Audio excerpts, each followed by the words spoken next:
thank you, Mr. Dewar, for inviting me today. You know, last month, when you invited me to your office to discuss my speech today, I never thought you'd pick someone like me. After that, when my father was driving me home in the car, he asked me, "Son, do you really understand what multiculturalism is?" And I answered, "No, not really." My father stopped at a red light, turned back the gate at me. "Then why would you accept such an important role to speak at this event?" And I said, it's going to be a big banquet, so the food must be a lot different to your cooking, right?" Besides, remember the mayor said that Gosnells would have over 164 different nationalities and around 100 different people attending? Isn't that very multicultural? My father drove the rest of the way home silently.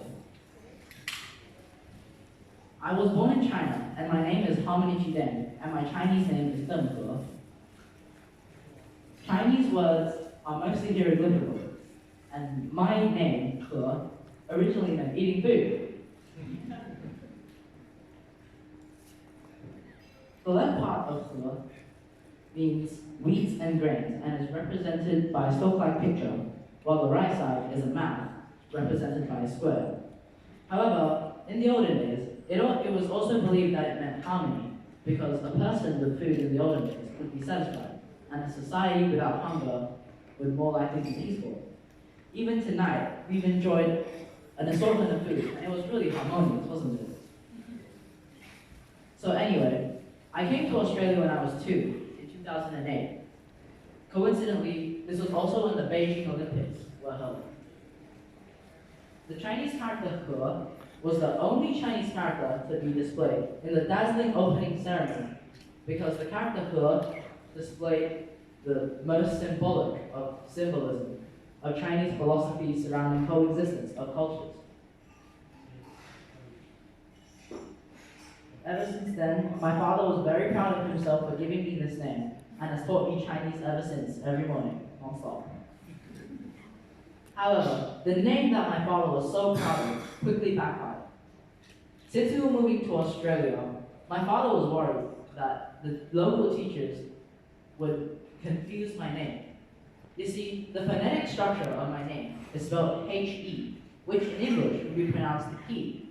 But as I mentioned before, my name is pronounced He, which could be confused for the word her. So my parents wanted to give me an English, but not something just normal, but something symbolic and unique. So after a couple of years, in 2010, my father finally came up with a suitable name, merging the English word harmonic and the phonetic structure of my Chinese name, He, to become Harmoniche, or harmonic. Ever since then, my father gave me the English name. When I went to school every morning as a preschooler, I mind you, he would always tell me to merge the positives of Eastern culture and the positives of Western culture, because that's how my name became a thing, you know? But it's really hard. You can't just put ancient Chinese Taoism and modern Western technology, like baking a cake. It's not as easy as like my father giving me this name. Around last year or so, I joined a local basketball club. In this club, I met a giant man-child, someone known as Victor. He was of African heritage and had the traditional African timber hairstyle.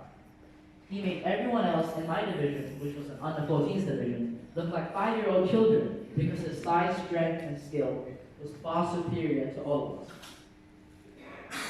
He made me very curious about African people and who they were, how they were, and the culture altogether, and especially the continent.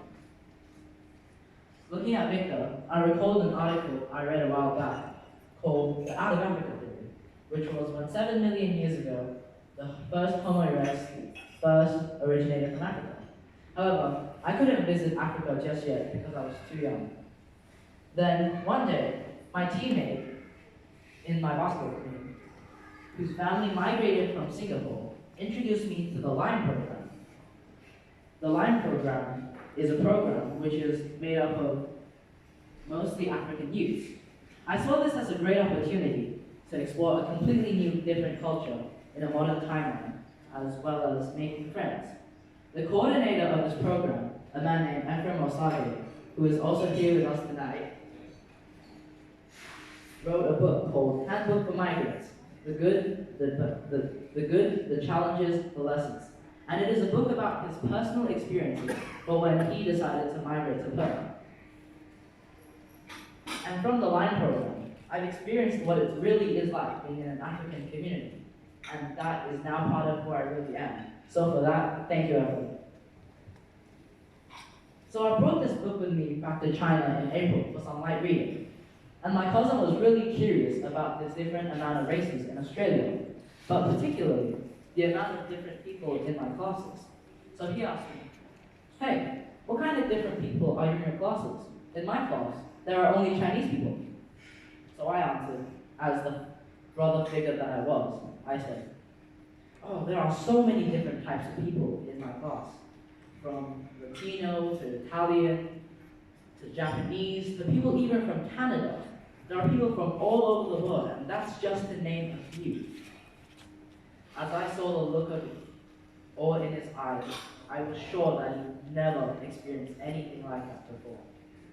When I was telling him this, I pretended to know a lot about multiculturalism, but in reality, I'm still a child, and I really don't know much. However, I do know that we have problems that are substantially different from the ones of the past. We are now all facing the same problems. Take global warming, for example. My father always says in his Tai Chi Qigong lessons that we should learn from nature and to flow like water. And every time I hear this, I always wonder, what is there to learn and what is the point to learn if the nature is getting sick and the water is constantly flooded? It's global. Every nation should be responsible to try and solve this problem. Elon Musk can't do it. Facebook and Zuckerberg can't do it. Not even a strong-growing, fast-growing country like America or China can't even do it. Only if all the nations work together, then and only then, we can achieve to solve a problem like this. Well, how do we do this exactly? Well, it means that every culture needs to learn to respect each other, and to learn from each other, and to appreciate each other. And for me personally, I appreciate my name, I appreciate my school, I appreciate my basketball club, I appreciated the LINE program, and now all of you know how much I appreciated this opportunity to speak to you all tonight. Thank you.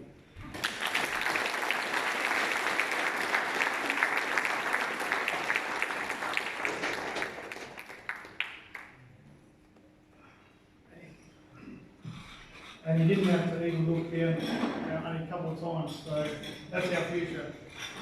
Thank you very much for that.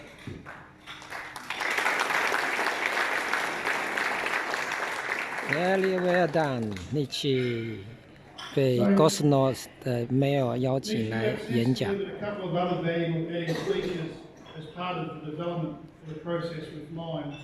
And for those who, like Mayor Paul Nung, the City of Gosnells